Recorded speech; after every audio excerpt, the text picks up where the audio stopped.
फ्याफुल्ला नमस्कार सबैजनालाई। आज म मेरो घर छेउमा जुन लगाएको आलु 3 महिनाभन्दा अगाडि लगाएको आलु लगभग फलिसकेको छ, रेडी अवस्थामा छ है। उत्पादन दिइसकेको छ, त्यसले गर्दाखेरि यो कति फलेछ भन्ने कुरा चाहिँ यहाँहरूलाई म भिडियो मार्फत देखाउन लागिरहेको छु। यो फाँट देख्न सक्नुहुन्छ, यो फाँटमा चाहिँ हाम्रो पहिला आलु रोप्ने बेलामा चाहिँ यो फाँटमा चाहिँ पहिल्यै तोरी बाली चाहिँ रोपेको थियो। अब यो तोरी बाली हटाएर यसमा अहिले हेर्नुहोस् है, यो मकै रोपेको छ। मकै यसमा तीन बाली हुन्छ, 3 बालीमा चाहिँ अब यो मकै बाली चाहिँ रोपिसकेको छ र त्यसको सँगसँगै हामीले आलु रोपेको त्यो आलु चाहिँ कतिको फलेछ त भन्ने कुरा यहाँहरूलाई देखाउन लागिरहेको छु। यो आलु चाहिँ प्योर हाम्रो गाउँघरमा लगाउने आलु चाहिँ अर्ग्यानिक हुन्छ। यहाँको मल जल हावापानी सबै अर्ग्यानिक हुन्छ। त्यसले गर्दाखेरि चाहिँ हामीले चाहिँ सकेसम्म आफ्नै उत्पादनमा चाहिँ हामी आत्मनिर्भर हुनुपर्छ भन्ने मेरो मान्यता हो। हामी सबैको मान्यता त्यही हुनुपर्छ। विदेशबाट आयात गरेर खानुभन्दा उपभोग गर्नुभन्दा आफ्नै बारीमा आफ्नै माटोमा चाहिँ फलाएर खान सक्यौँ भने चाहिँ यो एउटा एक खालको स्वास्थ्यवर्धक र हुन्छ र त्यसपछि हामी आत्मनिर्भर पनि हुन्छौँ है। त्यसले गर्दाखेरि आलु कति फलेछ भन्ने विषयमा यहाँहरूलाई म अवश्य पनि देखाउने छु है। ल यहाँ हेर्नुहोस् है, अब मेरो बुढीले विशेष गरी यो आलु रोप्नुमा मिहिनेत गर्नुमा चाहिँ मेरोभन्दा पनि मेरो मिसेसको चाहिँ ठुलो हात छ। एउटा पौरखी हातहरू यसो चलिरहेको छ हेर्नुहोस् है। यो पौरखी हात पौरखी अनुहार पनि देखाउने कस्तो रहेछ किसानी। यत्रो ल हेर्नुहोस् त, यत्रो आलु फल्याएको छ यार। यो त प्योर मैले भने नि यो हाम्रो के भन्छ यो पहाडको एउटा चिसो हावापानीमा एउटा विशुद्ध यो माटो अर्ग्यानिकपन भएको एउटा माटोमा चाहिँ उत्पादन भएको यो आलु चाहिँ पक्कै पनि मलाई जहाँसम्म लाग्छ यो स्वास्थ्यवर्धक हुन्छ। त्यसले गर्दा मैले अघि नै भने हामीले इन्डियाबाट आउने आयात गरेको त्यो आलुभन्दा यो आलु लगायत अन्य तरकारी खेतीहरू चाहिँ हामी आफै उत्पादन गर्नुपर्छ, आफै चाहिँ आत्मनिर्भर हुनुपर्छ भन्ने हामी सबैको बुझाइ हो। हेर्नुहोस् है, यो हेर्नुहोस् है, यति छ यो आलु लगाएको यो एरिया। यसमा चाहिँ अब कति फल्छ भन्ने कुरा यहाँहरूलाई म त अब खन्दै जाउँ कति हुन्छ। यो चाहिँ आलु चाहिँ फल्याएको छ है, हेर्नुहोस् है। तपाईँको यो माटोमा तपाईँको गऱ्यो भने चाहिँ नहुने केही छैन।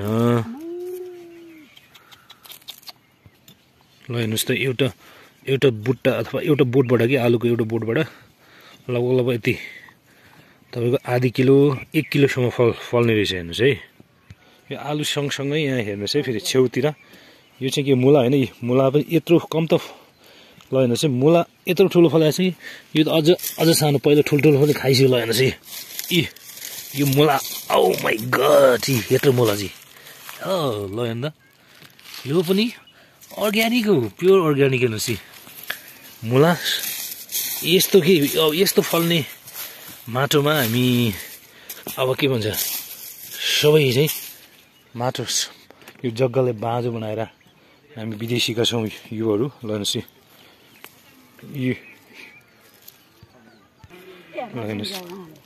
हेर्नुहोस् है, यो यहाँतिर कुना छेउतिर चाहिँ चारैतिर हामीले यहाँ हेर्नुहोस् है। अझ यो मुला कति किलोको होला हेर्नुहोस् है त। ओ माइ गड, ल हेर्नुहोस् यो मुला औ अमेजिङ। हेर्नुहोस् त, यत्रो मुला चाहिँ हेर्नुहोस्, एउटा मुला झन्डै यो कति 2 केजी भन्दा पनि बढी होला। यस्तो मुला फल्छ हेर्नुहोस्, यस्तो माटो छ यहाँ। हेर्नुहोस् है, यो आलु खाने हेर्नुहोस् त, ओहो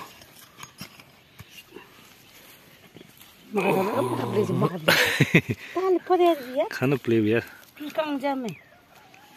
क्या रहर लाग्दो तरिकाले आउँछ यार आलु पनि। हेर्नुहोस् त, सर कसरी खन्ने बुढी आलु कसरी खन्ने ल भन मैले खनेको भएन भन्छ त बुढीले भनेपछि मुनिबाट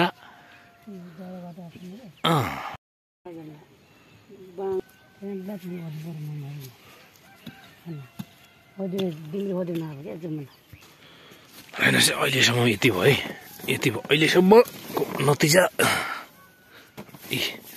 यस्तो टेस्टी छ कि हेर्दै टेस्ट देखिन्छ टस्टी यतातिर सबै अब मकैहरू मजाले हुर्किँदैछ फेरि के भनेको बुढी चम्बक चुम्बिक भनेको के हो what is the meaning of चम्बक चुम्बिक what is the meaning of चम्बक चुम्बिक ओके या पायो फेरि पायो आमै के तम्जी ल हेर्नु त यस्तो पालो यसो फलाएछ त नि ल हेर्नु ल हेर्नुहोस् आलु मेरो आलु ल हेर्नुहोस् मेरो आलु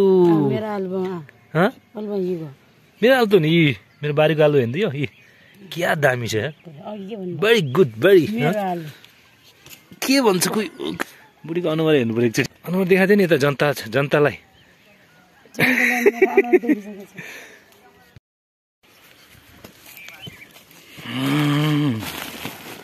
यता पनि छ त आलु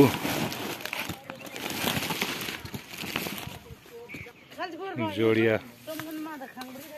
ओ जोडिया फेरि कहाँबाट आयो जोडिया हेर्दै ल काम गर्ने होइन जहिले जाऊ घर जाऊ ल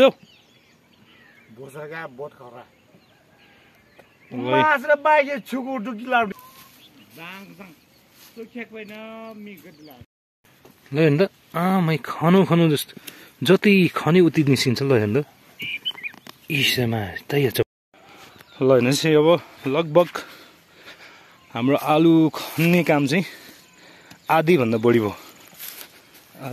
बढी भयो अहिलेसम्ममा चाहिँ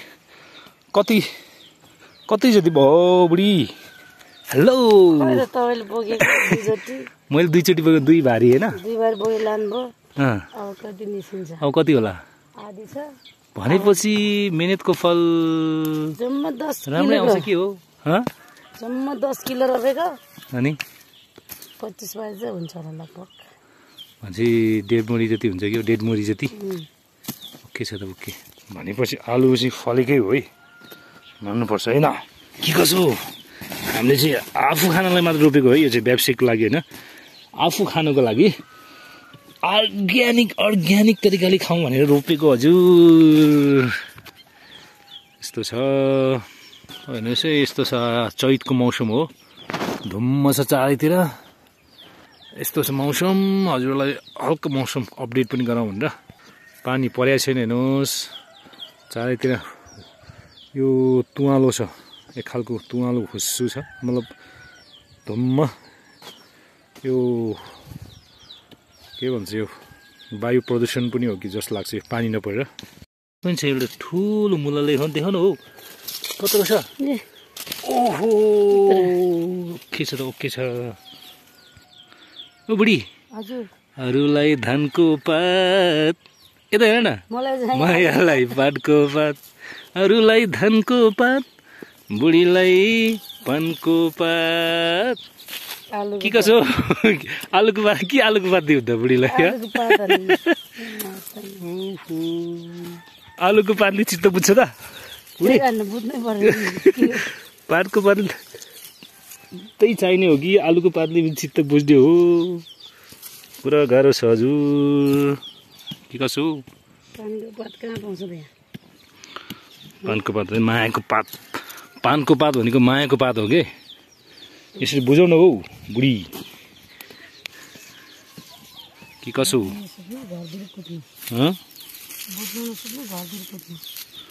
के छ त आलुसँगै हामीले मकै पनि रोपेको हेर्नुहोस् है मकै रोपेको मकैहरू मजाले उम्रिरहेको छ हेर्नुहोस् है अब आलु ठ्याक्कै आलु निकालिसकेपछि यो मकै अलि उत्पादन दियोस् भनेर अलरेडी हामीले यहाँ मकैहरू मजाले उम्रिरहेको छ हेर्नुहोस् है यो हो इन्टरक्रपिङ ओके ओके बुढी ओके ओके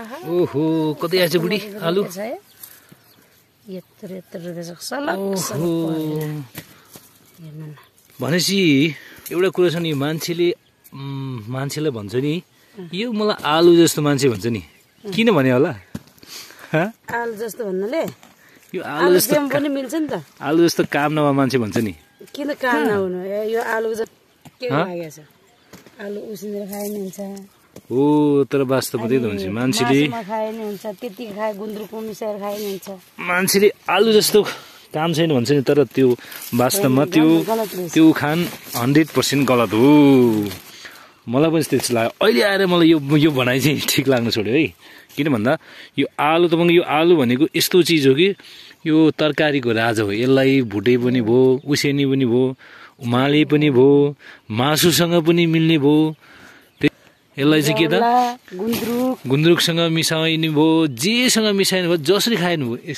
यस्तो मिल्ने चिज तरकारी हो यो त्यही भएर यस्तो चिजलाई के भन्छ मान्छेले एउटा उखान आलु जस्तो मान्छे आलु जस्तो मान्छे भनेको मतलब के त केही काम नलाग्ने मान्छे भन्न खोजिया होला तर त्यो अर्थमा चाहिँ मलाई चाहिँ यो ठिक लाग्दैन है त्यही भएर यो आलु जस्तो मान्छे भनेको को मतलब चाहिँ त यस्तो अर्थमा लिनुपर्थ्यो आलु भनेको यस्तो चिज हो जुन सबै चिजसँग मिल्छ त्यही भएर मान्छे पनि आलु जस्तो राम्रो मान्छेलाई चाहिँ आलु जस्तो मान्छे भन्नु पर्यो तर नराम्रोलाई चाहिँ आलु जस्तो मान्छे भन्ने गरिन्छ त्यही भएर यो कुरा ठिक लागेन हजुर के गर्छ बुढी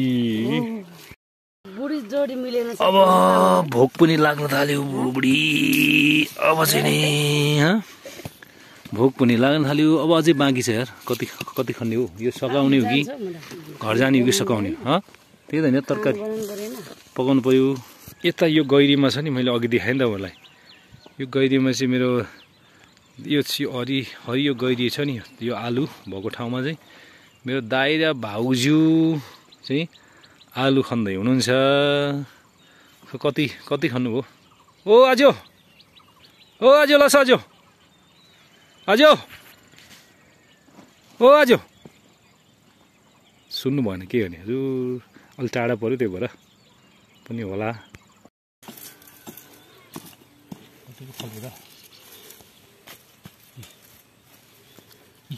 आलु hello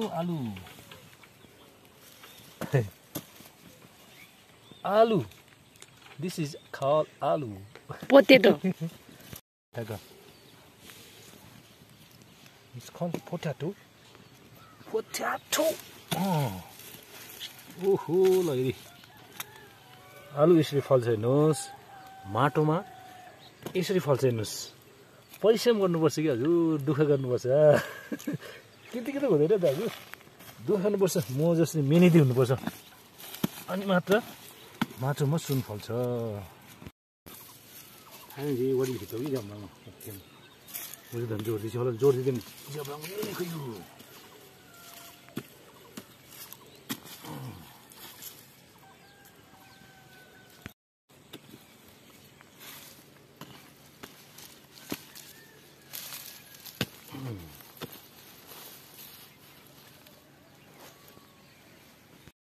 Press again and get. Okay.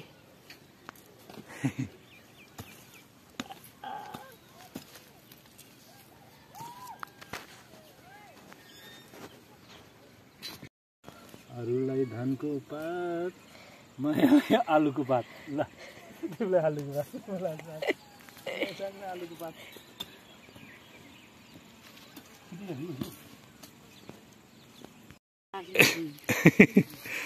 अब फाइनली हाम्रो आलु खन्ने काम चाहिँ लगभग सकियो हजुर सक्यो भने सकिन लाग्यो अलिकति बाँकी छ यो चाहिँ खाना खाएपछि गरौँ ल पहिला खाना त गर्नु पर्यो नि के गर्छ बुढी हो अब चाहिँ लगभग घरतिर लाग्छु आजको काम समाप्त भएको घोषणा गर्दछु है के कसो मैले कहाँ कुल्छ आज मकै के भन्छ म गाली पो गर्छु त यार बुढीले त हिँडिरहेको यस्तोसँग फलेको छ अब के भन्छ यो यहाँ मुला पनि दामी फल्यो है, दामी। चारैतिर मुला रोपेको, मुला पनि फल्यो, आलु पनि फलेछ। लगभग कति जति फलेछ बुढी आलु? अब 30 पाथी। यो सानो सुर्का हो है, यो त ठुलो एरिया होइन, सानो एरियामा लगाएको। अब ए 1.5 मुरी जति चाहिँ आलु फलेछ। ला आलु कति रोने? आलु आज आलु कति रोने?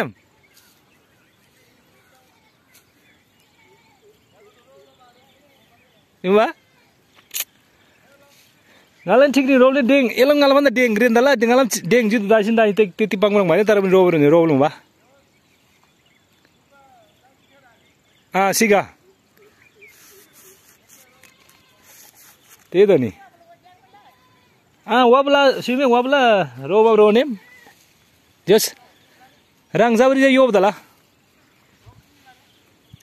धोकरंगी कति त मैले 30 पाइदै छैन हैन 30 पाइदै रङ त मोदाजी त्यही सुर्को जारी होइन रोल्नु दे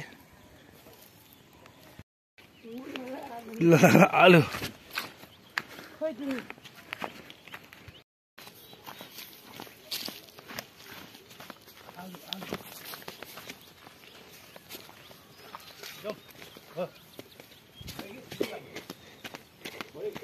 आलु बोक्ने मान्छे भेट्दैन